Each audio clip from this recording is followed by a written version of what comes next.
ನಮಸ್ಕಾರ. WPL ಹಂಗಾಮ ವಿಶೇಷ ಕಾರ್ಯಕ್ರಮಕ್ಕೆ ಸ್ವಾಗತ. ನಾನು ಸಂಪತ್ ವಂಡಾರು. ನಿನ್ನೆ ದೆಹಲಿಯಲ್ಲಿ ನಡೆದಂಥ ಪಂದ್ಯದಲ್ಲಿ RCB ತಂಡ 1 ರನ್ಗಳಿಂದ ಮುಗ್ಗರಿಸಿದೆ. ಅಷ್ಟೇ ಅಲ್ಲದೆ ಡೆಲ್ಲಿ ಒಂದು ಅದ್ಭುತವಾದಂಥ ಜಯವನ್ನು ಸಾಧಿಸಿದೆ. ರಣರೋಚಕವಾಗಿತ್ತು ಪಂದ್ಯ.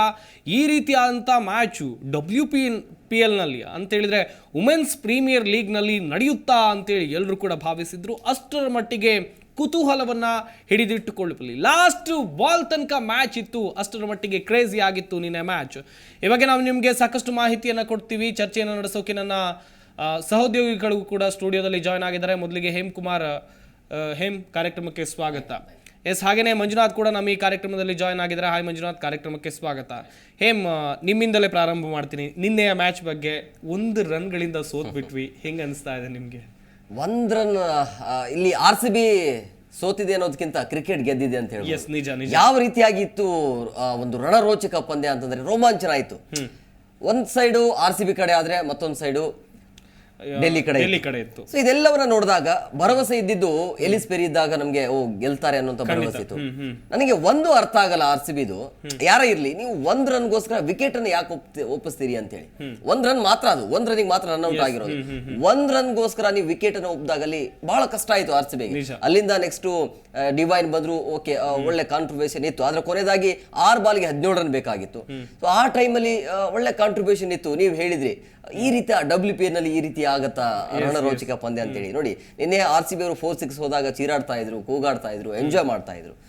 ವಿಕೆಟ್ ಬೀಳ್ತಾ ಹಂಗೆ ಅವರು ಎಂಜಾಯ್ ಮಾಡ್ತಾ ಇದ್ರು. ಆದ್ರೆ ಕೊನೆ ಬಾಲಲ್ಲಿ ಅದನ್ನ ಮಾಡಬಹುದಾ, ಇದನ್ನ ಎತ್ತಬೇಕಾಗಿತ್ತು. ಅಪ್ಸೈಡ್ ಅದನ್ನ ಎತ್ತಿದ್ರೆ ಅದು ಚೆನ್ನಾಗಿ ಇರ್ತಾ ಇತ್ತು. ಬಟ್ ನಮ್ಗೆ ಏನಂತೀವಿ ನಾವು, ಅದೃಷ್ಟ ಇಲ್ಲ ಅಂತ ಹೇಳ್ತೀವಿ RCBಗೆ. ನಿಜವಾಗ್ಲೂ ಕೂಡ ಶ್ರಮ ಇದೆ, ಆದ್ರೆ ಅದೃಷ್ಟ ಇಲ್ಲ. ಖಂಡಿತ. ಹೇಳ್ತಾ ಇದ್ರಿ, ಅದೃಷ್ಟ ಕೈ ಕೊಡ್ತು. ಟಾಸ್ ನಲ್ಲೂ ಕೂಡ ಅದೃಷ್ಟ ಕೈ ಕೊಡ್ತು, ಫೈನಲ್ ಬಾಲ್ ನಲ್ಲೂ ಕೂಡ ಅದೃಷ್ಟ ಕೈ ಕೊಡ್ತು. ಮಂಜುನಾಥ್, ನಿನ್ನೆ RCB ಎಲ್ಲಿ ಎಡವಿತು? 1 ರನ್ಗಳಿಂದ ಸೋಲ್ಬೇಕು ಅಂತ ಹೇಳಿದ್ರೆ ಎಲ್ಲೋ ಒಂದ್ ಕಡೆಯಲ್ಲಿ ಎಡವಟ್ಟು ಮಾಡ್ಕೊಂಡೇ ಇದ್ದಾರೆ RCB ಅವರು. ಎಲ್ಲಿ ಎಡವಿದ್ರು ಅಂತ ಹೇಳಿ. ಫಸ್ಟು ಬ್ಯಾಟಿಂಗ್ ಲೈನಪ್ ಅಲ್ಲಿ ಹಿಡಿದ್ರು ಸರ್. ಸ್ಮೃತಿ ಮಂದನ್ನ ಬೇಗ ವಿಕೆಟ್ ಹೊಸ್ಬಿಟ್ರು. ಅದು LBW ಆಯ್ತು. ಅವ್ರು ಏನ್ ಮಾಡಿದ್ರು, ವಿಕೆಟ್ ಬಿಟ್ಟು ಆಡ್ತಾರೆ, ಅದೇ ಬೇಜಾರು. ವಿಕೆಟ್ ಬಿಟ್ಟು ಆಡ್ಬಾರ್ದು ಅವ್ರು. ವಿಕೆಟ್ ಬಾಲ್ ಬರ್ತಾವೆ, ವಿಕೆಟ್ ಬ್ಯಾಟಿಂಗ್ ಆಡಬೇಕು. ಅದ್ ಬಿಟ್ಟು ವಿಕೆಟ್ ಬಿಟ್ಟು ಆಡೋದು ಅದೆಲ್ಲ ಆಡಿದ್ರೆ ಅದು ಕೆಳಗಡೆ ಡೌನ್ ದ ಲೆಗ್ ಬಂತು ಅಂದರೆ ಅದು LBW ಆಯಿತು. ಅದು ಬಿಟ್ಟರೆ ನಮ್ಮದ್ರಲ್ಲಿ ಕಮ್ಯುನಿಕೇಷನ್ ಗ್ಯಾಪ್ ಇದೆಯಾ ಅಂತ ಯೋಚನೆ ನನಗೆ. ಯಾಕಂದರೆ ಓಡೋದು ಅರ್ಧಕ್ಕೆ ವಾಪಸ್ ಬರೋದು, ಅದು ಹಂಗಾಗಿ ಮಿಸ್ ಕಮ್ಯುನಿಕೇಷನ್ ಆಗಿ ರನ್ಔಟ್ಗಳು ಅದು. ನೋಡಿ, ವಿಕೆಟ್ ಒಪ್ಸಿಲ್ಲ ನಮ್ಮವರು, ರನ್ಔಟ್ ಆಗಿ ಮ್ಯಾಚ್ ಹೋದ್ವಿ ಅಂತ ಹೇಳ್ಬೋದು. ಕಮ್ಯುನಿಕೇಷನ್ ಗ್ಯಾಪಿಂದ ಮ್ಯಾಚ್ ಹೋದ್ವಿ ಅಂತ ಹೇಳ್ಬೋದು. ಮತ್ತು ಆಮೇಲೆ ಲಕ್ ಒಂದು 99% ನಮ್ಮ ಕಡೆ ಇದ್ದರೆ 1% ಕೊನೆಗೆ ಡೆಲ್ಲಿ ಕಡೆ ಆಯಿತು. ಅದು ಆಲ್ಮೋಸ್ಟ್ ಡೆಲ್ಲಿ ಗೆದ್ದು ಕ್ವಾಲಿಫೈ ಆಯಿತು ಅಂತ ಹೇಳ್ಬೋದು. ಇನ್ನೊಂದು ಸಮಾಧಾನಕರ ಸುದ್ದಿ ಏನು ಅಂತಂದ್ರೆ, ನಾವು ಖುಷಿ ಪಡಬೇಕು ಕೊನೆ ತನಕ ಹೋಗಿ ಸೋತೀವಿ ಅಂತ. ಯಾಕಂದ್ರೆ ಒಂದ್ ವೇಳೆ ರಿಚಾ ಘೋಷಿಂದ ಆ ರೀತಿಯ ಪ್ರದರ್ಶನ ಬರ್ಲಿಲ್ಲ ಅಂತಂದ್ರೆ ರನ್ ರೇಟ್ ಕಡಿಮೆ ಆಗ್ತಾ ಇತ್ತು. ಆಮೇಲೆ ಬಹಳ ಕಷ್ಟ ಆಗ್ತಾ ಇತ್ತು. ಇವಾಗ್ಲೂ ಕಷ್ಟ ಇದೆ, RCB ಗೆಲ್ಲೋದು ಬಹಳ ಕಷ್ಟ. ಆದ್ರೆ 1 ರನ್ ಸೋತಿರೋದ್ರಿಂದ ಅದು ಏನು ವ್ಯತ್ಯಾಸ ಆಗ್ಲಿಲ್ಲ. ನೆಕ್ಸ್ಟ್ ಇನ್ನೊಂದು ಪಂದ್ಯ ಇದೆ, ಅಲ್ಲಿ ಗೆಲ್ಬಹುದು. ಇಲ್ಲಾಂದ್ರೆ ನೀವು ಮನೆಗೆ ಹೋಗಿ ಅಂತ ಹೇಳ್ಬಹುದು ಅಷ್ಟೇ. ಯಾಕಂದ್ರೆ ಇಲ್ಲಿ ತನಕ ಸಪೋರ್ಟ್ ಮಾಡಿ ಸಾಕಾಗ್ಬಿಟ್ಟಿದೆ ಅಭಿಮಾನಿಗಳಿಗೆ. ಎಲ್ಲಿ ತನಕ ನೀವು ಇನ್ನೊಬ್ಬರ ಮೇಲೆ ಡಿಫೆಂಡ್ ಆಗ್ತೀರಿ ಅಂತ ಹೇಳಿ. ಗೆಲ್ಲುವಂತ ಪಂದ್ಯವನ್ನ, ಗೆಲ್ಲಬೇಕಾಗಿರುವಂತ ಪಂದ್ಯವನ್ನ ಗೆಲ್ಲಬಹುದಾಗಿತ್ತು. ಆ ಟೈಮಲ್ಲಿ ನೀವು ಮಾಡಬಹುದು. ರನ್ನಿಂಗ್ ವೇಟ್ ಇದ್ದಾರೆ, ರಿಚಾ ಘೋಷ್ ಅವರು ವೇಟ್ ಇದ್ದಾರೆ, ಅಲ್ಲಿ ಓಡಕ್ ಆಗ್ಲಿಲ್ಲ, ಓಕೆ. ಬಟ್ ಅದನ್ನ ಅಲ್ಲಿ ತನಕ ತೆಗೆದುಕೊಂಡು ಹೋಗಬಾರ್ದಾಗಿತ್ತು ಅಂತ ಹೇಳ್ತೀನಿ. ಕೆಲವೊಂದು ಅವಕಾಶ ನಾನು ನಿನ್ನೆನೆ ಹೇಳಿದೆ, RCB ವಿಕೆಟ್ ಬಿತ್ತು ಅಂದ್ರೆ ರನ್ ರೇಟ್ ಅನ್ನ ಕಡಿಮೆ ಮಾಡ್ತಾ ಹೋಗ್ತಾರೆ. ನಿಮ್ಮ ಸ್ಟ್ರೈಕ್ ಗೆ ನೀವು ಆಡ್ತಾ ಇಲ್ಲ, ಅದು ಅಲ್ಲಿ ನಿಮ್ಮ ಸ್ಟ್ರೆಂತ್ ಗೆ ನೀವು ಆಡ್ತಾ ಇಲ್ಲ ಅನ್ನೋದು ಗೊತ್ತಾಗ್ತಾ ಇದೆ. ಇಲ್ಲಿ ಅಲ್ಲಿ ಹೊಡಿತಾ ಬೀಳ್ತಾ ಇದೆ. ನೋಡಿ, ಡೆಲ್ಲಿ ಅಂತ ಬಂದಾಗ ಓಪನಿಂಗ್ ಅಲ್ಲಿ 3 ಬ್ಯಾಟ್ಸ್ಮನ್ಗಳು ಯಾವ ರೀತಿಯಾಗಿ ಆಡಿದ್ರು ಓಪನಿಂಗ್ ಅಲ್ಲಿ. ಒಳ್ಳೆ ಕಾಂಟ್ರಿಬ್ಯೂಷನ್ ಆಯ್ತು. ಕ್ಯಾಪ್ಸಿ ಅಂತೂ ಅದ್ಭುತವಾಗಿರುವಂತ ಇನ್ನಿಂಗ್ಸ್ ಆಡಿದ್ರು. ರೋಡ್ರಿಗಸ್ ಇಂದ ಅದ್ಭುತವಾದ ಪ್ರದರ್ಶನ. ಸೊ ಅವ್ರು ಟಾಪ್ ಅಲ್ಲಿ ಅವರು ಮುಗಿಸ್ಬಿಟ್ರು. 180 ಒಂದು ಚೇಸಿಂಗ್ ಸ್ಕೋರ್ ಇತ್ತು. ಕಷ್ಟ ಅಂತಾನೆ ಹೇಳ್ತಾ ಇತ್ತು, ಯಾಕಂದ್ರೆ ಹೋಮ್ ಗ್ರೌಂಡ್ ಇತ್ತು, ಜೊತೆಗೆ ಬಾಲಿಂಗ್ ಕೂಡ ಅವ್ರ ಕಡೆಯಿಂದ ಚೆನ್ನಾಗಿತ್ತು. ಹಾಗಾಗಿ ಈ ಬಾರಿ RCBಗೆ ಕಷ್ಟ ಆಗತ್ತೆ ಅಂತ ಹೇಳ್ತಾ ಇತ್ತು. ಬಟ್ ನೋಡಿ, ಮಂದನ ಔಟ್ ಆದ್ರೂ ಕೂಡ ಕೊನೆ ತನಕ ಬಂದ್ವಿ ನಾವು, ಅದು ಪ್ಲಸ್ ಪಾಯಿಂಟ್. ಜೊತೆಗೆ ಇನ್ನೊಂದು ವಿಚಾರ, ನಮ್ಮ ಕನ್ನಡದಲ್ಲಿ ಶ್ರೇಯಾಂಕ ಪಾಟೀಲ್ ಇನ್ನೇ ಒಳ್ಳೆ ಕಂಬ್ಯಾಕ್ ಆದ್ರು, ಒಳ್ಳೆ ಬೌಲಿಂಗ್ ಮಾಡಿದ್ರು. ಸೊ ಅದು ಒಂದು ಖುಷಿಕರ ವಿಚಾರ. ಆದ್ರೆ ಗೆಲ್ಲಲೇಬೇಕಾಗಿರುವಂತ ಪಂದ್ಯ ಇತ್ತು. ಮಾಡು ಇಲ್ಲವೇ ಮಡಿ ಪಂದ್ಯದಲ್ಲಿ ಈ RCB ಸೋಲಾಗಿರೋದ್ರಿಂದ ಇಲ್ಲಿ 3 ಟೀಮ್ಗೆ ಅವಕಾಶ ಇದೆ. ಗುಜರಾತ್ಗೂ ಕೂಡ ಪ್ಲೇ ಆಫ್ಗೆ ಅವಕಾಶ ಇದೆ. ಆಮೇಲೆ ಜಿಜಿಗೂ ಅವಕಾಶ ಇದೆ. ಅದೇ ಗುಜರಾತ್ ಅದೇ, ಇನ್ನು UP ವಾರಿಯರ್ಸ್ ಮತ್ತೆ ಈಗ RCB 3 ತಂಡಗಳಿಗೆ ಆಲ್ಮೋಸ್ಟ್ ನನಗನ್ಸ್ತಾ ಇದೆ ಎಲ್ಲೋ ಗುಜರಾತ್ ಹೋಗ್ಬಿಡ್ತದೆ ಅಂತ. ಯಾಕಂದ್ರೆ ಕಂಟಿನ್ಯೂ ಗೆಲ್ತಾ ಹೋದ್ರೆ ಗುಜರಾತ್ಗೆ ಪ್ಲಸ್ ಪಾಯಿಂಟ್ ರನ್ ರೇಟ್ ಆಗ್ತಾನೆ ಹೋಗುತ್ತೆ. ಸೊ ಹಾಗಾಗಿ ಗುಜರಾತ್ಗೂ ಕೂಡ ಇಲ್ಲಿ ಒಳ್ಳೆ ಅವಕಾಶ ಇದೆ. ಬಟ್ ಈ ಬಾರಿ ಅಂತೂ ಸಖತ್ತಾಗಿದೆ, ಮಜಾ ಮಾಡಬಹುದು. ಅಭಿಮಾನಿಗಳಿಗೆ ಏನು ಕೊರತೆ ಇಲ್ಲ, ಚೆನ್ನಾಗಿ ಎಂಜಾಯ್ ಮಾಡಬಹುದು. ಲೇಡೀಸು ಚೆನ್ನಾಗಿ ಆಡಲ್ಲ ಬೋರಿಂಗ್ ಅಂತ ಹೇಳ್ತಾ ಇದ್ರು, ಬಟ್ ಹಂಗಲ್ಲ. ಕ್ರೌಡ್ ಸಪೋರ್ಟ್ ಕೂಡ ತುಂಬಾ ಚೆನ್ನಾಗಿದೆ ಸರ್. 2020 ಮೆನ್ಸ್ ಮ್ಯಾಚ್ ಅಲ್ಲೇನು 200 ಸ್ಕೋರ್ ಹೊಡೆಯಲ್ಲ ಸರ್. ನಾನ್ ನೋಡ್ದಂಗೆ ಬೌಲಿಂಗ್ ಟೈಟ್ ಇರುತ್ತೆ, 160 ಲಾಸ್ಟ್. ಅದು ಏನೇ ಹೊಡೆದ್ರು ಅದೇ RCB ಪಿಚ್ಚೆ, ಅದೇ ಡೆಲ್ಲಿ ಪಿಚ್ಚೇನೆ, ಅದೇ ಬೆಂಗಳೂರು ಪಿಚ್ಚೆ. ಬಿಗ್ ಸ್ಕೋರ್ ಗಳೆಲ್ಲ ಬಂದಿರೋದು RCB ಮೇಲೆ. ಇನ್ನೊಂದು ವಿಚಾರ ಮಂಜುನಾಥ್, ನಿನ್ನೆ RCB ಇಂದ ಬೌಲಿಂಗ್ ಕೂಡ ಶ್ರೇಯಾಂಕಾ ಪಾಟೀಲ್ ಹೊರತುಪಡಿಸಿದ್ರೆ ಬೌಲಿಂಗ್ ನಲ್ಲಿ ಅಷ್ಟೊಂದು ಅದ್ಭುತವಾದಂತ ಪ್ರದರ್ಶನ ಬರಲಿಲ್ಲ. ಹಾಗೆಯೇ ತಂಡದಲ್ಲಿ ನಿನ್ನೆ ಮಾಡಲಾಗಿರುವಂತಹ ಬದಲಾವಣೆಗಳು, ಓಪನಿಂಗ್ಸ್ ಮೇಘನಾ ಬಂದಿರಲಿಲ್ಲ, ಮೇಘನಾಂಗೆ ಬೆಂಚ್ ಕಾಯಿಸಿದ್ರು. ಈ ಬದಲಾವಣೆಗಳು ಎಷ್ಟರ ಮಟ್ಟಿಗೆ ಇಂಪ್ಯಾಕ್ಟ್ ಆಯ್ತು ತಂಡದ ಮೇಲೆ ಅಂತ ಹೇಳಿ? ಇಂಪ್ಯಾಕ್ಟ್ ಆಗಿದ್ದು ಪ್ಲಸ್ಸೇ ಆಯ್ತು ಸರ್. ಯಾಕೆ ಅಂತಂದ್ರೆ ನಮ್ದ್ರಲ್ಲಿ ಬೌಲಿಂಗ್ ಲೈನಪ್ ಚೆನ್ನಾಗಾಯ್ತು, ಫೀಲ್ಡಿಂಗು ಟೈಟ್ ಆಯ್ತು. ಒಂದೇನು ಅಂತಂದ್ರೆ ನಾವು ಪವರ್ ಪ್ಲೇ 6 ಓವರ್ ಒಳಗೆ ಆಶಾ ಶೋಭ್ನಾನ ಬೌಲಿಂಗ್ ಮಾಡಿಸಿಲ್ಲ, ಅದು ನಮ್ಗೆ ಮೈನಸ್ ಆಯ್ತು. ಯಾಕಂದ್ರೆ ಅವ್ರು 7ನೇ ಓವರ್ ಬಂದ್ರು, 1 ವಿಕೆಟ್ ತಗೊಂಡ್ರು. ಅದು ಬಂದು ಫಸ್ಟ್ನೇ ಓವರ್ 1 ವಿಕೆಟ್ ತಗೊಂಡ್ರು. ಅಲ್ಲಿ ಮ್ಯಾಚ್ ಇದ್ರ ಬಗ್ಗೆ ಚರ್ಚೆ ಮಾಡಿದೀವಿ. ಪವರ್ ಪ್ಲೇ ಒಳಗಡೆ ಒಂದು ಓವರ್ ಹಾಕ್ಸ್ಬಿಡ್ಬೇಕು ಅವರಿಗೆ, ಯಾಕಂದ್ರೆ ನಮ್ಮಲ್ಲಿ ಸ್ಟ್ರೆಂತ್ ಇರೋದು ಅವರಿಗೆ, ಅಂದ್ರೆ ಒಂದು ಬೌಲಿಂಗ್ ಚೆನ್ನಾಗಿದೆ. ಸೊ ನಿನ್ನೆ ಒಂದು ಕಮ್ ಬ್ಯಾಕ್ ಮಾಡಿದ್ರು ಶ್ರೇಯಾಂಕಾ ಪಾಟೀಲ್, 4 ವಿಕೆಟ್ ತೆಗೆದುಕೊಂಡು ಕಂಟ್ರೋಲ್ ಅಲ್ಲಿ ಅವರೇ ಇದ್ರು. ಸೊ ಹಾಗಾಗಿ ಬೌಲಿಂಗ್ ಕಮ್ ಬ್ಯಾಕ್ ಇದೆ ನೋಡಿ. ಈಗ ಕಂಪೇರ್ ಮಾಡಿದಾಗ ಡೆಲ್ಲಿ ಮತ್ತೆ ನಮ್ಮ RCB ಕಂಪೇರ್ ಮಾಡಿದಾಗ ಅಲ್ಲಿ RCBನೇ ಸ್ಟ್ರಾಂಗ್ ಅನ್ಸುತ್ತೆ.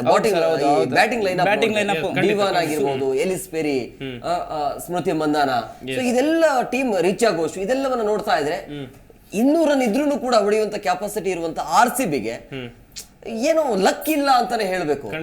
ನನಗೆ ಅರ್ಥನೇ ಆಗ್ಲಿಲ್ಲ. ನೀವು 1 ರನ್ನಿಂದ ವಿಕೆಟ್ ಅನ್ನು ಒಪ್ಪಿಸ್ತಿರಲ್ಲ, 1 ರನ್ಗೋಸ್ಕರ ವಿಕೆಟ್ ಕೊಡೋದು ಎಷ್ಟು ಮಟ್ಟಿಗೆ? ನಾನು ಡ್ರಾ ಆಗುತ್ತೆ, ಇದು ಸೂಪರ್ ಓವರ್ ಹೋಗುತ್ತೆ ಮ್ಯಾಚ್ ಅನ್ಕೊಂಡ್ವಿ.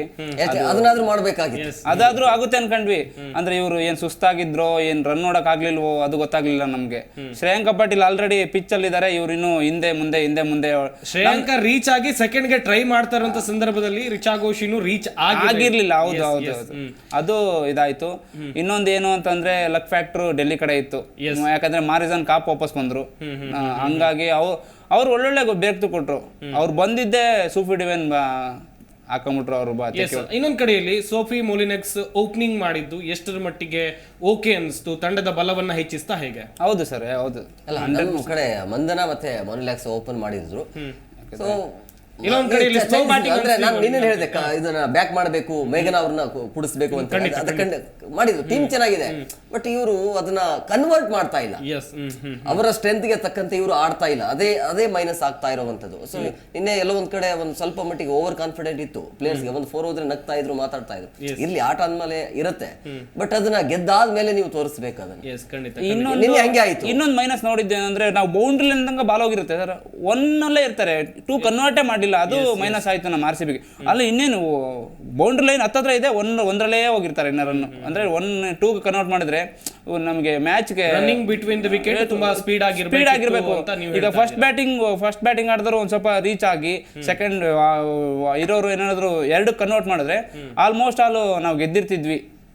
ಅಲ್ಲೊಂದ್ ಕಡೆ ಮೈನಸ್ ಆಯ್ತು ನಮ್ಗೆ. ಇನ್ನೊಂದ್ ಕಡೆ ಇಲ್ಲಿ ಸೋಫಿ ಡಿವೈನ್ ಬಗ್ಗೆ ಮಾತಾಡ್ತಾ ಹೋಗೋದಾದ್ರೆ, ಅವರಿಂದ ನಿರೀಕ್ಷಿತ ಮಟ್ಟದಲ್ಲಿ ಪ್ರದರ್ಶನ ಬರ್ತಾ ಇರಲಿಲ್ಲ. ನಿನ್ನೆ ಇನ್ನೊಂದ್ ಸ್ವಲ್ಪ ಹೊತ್ತು ಸೋಫಿ ಡಿವೈನ್ ಇದ್ದಿದ್ರೆ ಮ್ಯಾಚ್ ಏನೋ ಹೆಂಗೆ ಅಂತ. ಖಂಡಿತ ಸೋಫಿ ಡಿವೈನ್ ಕಡೆಯಿಂದ ಬಂತು, ಬಟ್ ನೋಡ್ಕೊಂಡು ಆಡ್ಬೇಕು ಅವರು. ಒಂದು 2-3 ಓವರ್ ನೋಡ್ಕೊಂಡು ಆಡಿದ್ರೆ ತಾನಾಗಿ ಆಡ್ತಾರೆ ನೋಡಿ. ಕಳೆದ ಮ್ಯಾಚ್ ಅಲ್ಲಿ ಹರ್ಮನ್ ಪ್ರೀತ್ ಕೌರ್ ಹೆಂಗ್ ಆಡಿದ್ರು, 20 ಬಾಲ್ ಅಲ್ಲಿ 20 ರನ್, 20 ಬಾಲಿಗೆ 75 ರನ್ ಹೊಡಿತಾರೆ. ಸೊ ಆ ರೀತಿಯಾಗಿ ಇರುತ್ತೆ, ಅವ್ರ ಸ್ಟ್ರೆಂತ್ ಗೆ ಅವ್ರು ಆಡ್ಬೇಕಾಗತ್ತೆ, ಬಟ್ ನೋಡ್ಕೊಂಡು ಆಡ್ಬೇಕು. ಅಂದ್ರೆ ಪಂದ್ಯ ನೀವು ಹೇಗಂದ್ರೆ ಕೊನೆ ತನಕ ಗೆದ್ದು ಹೋಗ್ತಿರಲ್ಲ, ಆ ಕಾನ್ಫಿಡೆಂಟೇ ಬೇರೆ ಇರುತ್ತೆ. ನೀವು ಮಧ್ಯದಲ್ಲಿ ಈಗ ನೋಡಿ, ರಿಚಾ ಘೋಷ್ 150 ಮಾಡಿದ್ರು, ಒಳ್ಳೆ ಅದ್ಭುತ ಪ್ರದರ್ಶನ ಚೆನ್ನಾಗಿತ್ತು, ಆದ್ರೆ ಗೆಲ್ಸ್ಲಿಲ್ಲ ಅನ್ನೋಂಥ ಕೊರಗು ಇರುತ್ತೆ. ಸೊ ಹಂಗಿರ್ಬಾರ್ದು. ನೀವು ನಿಮ್ಮ ಆಟದ ವೈಖರಿ ಹೆಂಗಿರ್ಬೇಕು ಅಂದ್ರೆ ಕೊನೆ ತನಕ ನಿಲ್ಲಿ, ಅಲ್ಲಿ ನಿಂತು ನೀವು ಗೆಲ್ಸಿ ಹೋಗ್ತಿರಲ್ಲ, ಬೇರೆ ತರ. ಸರ್, 2 ಬಾಲಿಗೆ 8 ರನ್ ಇದ್ದಾಗ 6 ರನ್ ಹೊಡೆದಿರೋದೇನು ಹೆಚ್ಚಲ್ಲ, ಈ 2 ರನ್ ಹೊಡೆಯೋದು ಹೆಚ್ಚಾಗ್ಬಿಡ್ತು ನಮ್ಮ RCBಗೆ. ಖಂಡಿತ. ಇನ್ನೊಂದ್ ಕಡೆಯಲ್ಲಿ ಫೈನಲಿ ಬರೋದಾದ್ರೆ ಇನ್ನೊಂದು ಮ್ಯಾಚ್ ಇದೆ RCBಗೆ, ಅದು ಕೂಡ ಬಲಿಷ್ಠ ಮುಂಬೈ ಎದುರು ನಾವು ಆಡ್ಬೇಕು. ಅದರಲ್ಲಿ ಗೆದ್ರೆ ಪ್ಲೇ ಆಫ್ಗೆ ಹೋಗುವಂತ ಚಾನ್ಸಸ್ ಇದೆ. ಈಗ ಪ್ಲೇ ಆಫ್ ಅಥವಾ ಸೆಮೀಸ್ ಬಗ್ಗೆ ಮಾತಾಡ್ತಾ ಹೋಗೋದಾದ್ರೆ RCB ಎಂಟ್ರಿ ಕೊಡಬಹುದಾ ಸೆಮೀಸ್ಗೆ? ಹೆಂಗೆ? ನನಗಂತೂ ಯಾಕೋ ಡೌಟ್ ಇದೆ. ಯಾಕಂದ್ರೆ ಈಗ ಡೆಲ್ಲಿ ಮುಂಬೈ ಮೇಲೆ ಇದೆಯಲ್ವಾ, ನೆಕ್ಸ್ಟ್ ಕೊನೆ ಪಂದ್ಯ ಇರೋದು ಮುಂಬೈ ಮೇಲೆ. ಸೊ ಮುಂಬೈ ಹೊಡಿಲೇಬೇಕು. ಕಾರಣ ಏನು ಅಂತಂದ್ರೆ ಅಲ್ಲಿ ಗುದ್ದಾಟ ನಡೀತಾ ಇರೋದು ಮೊದಲನೇ ಸ್ಥಾನಕ್ಕಾಗಿ. ಅಲ್ಲಿ ಮೊದಲನೇ ಸ್ಥಾನ ಡೆಲ್ಲಿ ಅಥವಾ ಮುಂಬೈ ಇರುತ್ತೆ, ಅಲ್ಲಿ ಮೊದಲನೇ ಸ್ಥಾನ ಯಾರು ಇರುತ್ತೆ ನೇರವಾಗಿ ಫೈನಲ್ ಹೋಗ್ಬಿಡ್ತಾರೆ. ಸೊ ಅಲ್ಲಿ ಮುಂಬೈ RCB ನ ಈಸಿಯಾಗಿ ಬಿಟ್ಕೊಡಲ್ಲ, ಅದು ಸಾಧ್ಯನೇ ಅಲ್ಲ. ಬಹಳ ಅಂದ್ರೆ ಬಹಳ ಕಷ್ಟ RCB ಹೋಗೋದಕ್ಕೆ. ಬಟ್ RCB ಹೋಗ್ಬೇಕು ಅಂದ್ರೆ ಇವತ್ತಿನ ಪಂದ್ಯ ಆಲ್ಮೋಸ್ಟ್ ಅಲ್ಲಿ ಗೊತ್ತಾಗತ್ತೆ. ಗುಜರಾತ್ ಗೆದ್ರೆ RCB ಗೆ ಎಲ್ಲೋ ಒಂದ್ ಕಡೆ ಚಾನ್ಸ್ ಇರುತ್ತೆ.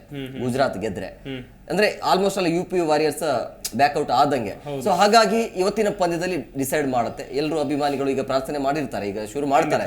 ಸೊ ಈ ಬರೇ ಪ್ರತಿ ವರ್ಷ ಹಿಂಗೆ ಆಯ್ತು RCB ಇನ್ನೊಬ್ಬರ ಮೇಲೆ ಡಿಪೆಂಡ್ ಮಾಡೋದೇ ಆಯ್ತು. ಬಟ್ ಹಂಗಾಗದೇ ಇರ್ಲಿ, ಯಾಕಂದ್ರೆ ಅವಕಾಶ ಇದೆ ಅಲ್ಲ RCB ಗೆ, ಗೆದ್ದು ಹೋಗ್ಲಿ. ನಾನು ಹೇಳೋದಷ್ಟೇ, ಈಗ ನೀವು ಇನ್ನೊಬ್ಬರ ಮೇಲೆ ಯಾಕೆ ಡಿಪೆಂಡ್ ಆಗ್ತೀರಿ? ನಿಮ್ಗೆ ಅವಕಾಶ ಇದೆ, ಮುಂಬೈನ ಹೊಡೆದು ನೀವು ಮೇಲಕ್ಕೆ ಹೋಗಿ ಕ್ವಾಲಿಫೈ ಆಗಿ ಅವಕಾಶ ಇದೆ ಅಲ್ವಾ? ಸೊ ಅದನ್ನ ಮಾಡ್ಬೇಕಾಗತ್ತೆ. ಈಗ UP ವಾರಿಯರ್ಸ್ ಬಿಡಲ್ಲ, ಗುಜರಾತ್ ಮೇಲೆ ಹೊಡಿತಾರೆ, ಲೋಯೆಸ್ಟ್ ಟೀಮ್ ಅದು. ಸೊ ಹಾಗಾಗಿ ಒಳ್ಳೆ ಅವಕಾಶ ಇದೆ. ಈಗ UP ವಾರಿಯರ್ಸ್ ಒಳ್ಳೆ ಒಂದು ರನ್ ರೇಟ್ ಇಂದ ಗೆದ್ದಿದ್ದೆ ಆದಲ್ಲಿ ಬಹಳ ಕಷ್ಟ ಆಗುತ್ತೆ RCB ಗೆ. RCB ಗೆ ಪ್ಲೇ ಆಫ್ ಕನಸು ಇನ್ನೂ ಜೀವಂತವಾಗಿದೆ. ಆದ್ರೆ ಇವತ್ತಿನ ಮ್ಯಾಚ್ ಮೇಲೆ ಅದು ಡಿಸೈಡ್ ಆಗುತ್ತೆ, ನಮ್ಮ ಮ್ಯಾಚ್ ಮೇಲೂ ಕೂಡ ಡಿಸೈಡ್ ಆಗುತ್ತೆ. ಹಾಗೆಯೇ ಇವತ್ತು ಯಾವ ತಂಡಗಳ ನಡುವೆ ಹಣಾಹಣಿ ನಡೆಯಲಿದೆ ಅದ್ರ ಬಗ್ಗೆಯೂ ಕೂಡ ಮಾಹಿತಿಯನ್ನ ಕೊಡ್ತೀವಿ ಚಿಕ್ಕ ಬ್ರೇಕ್ನ ಬಳಿಕ.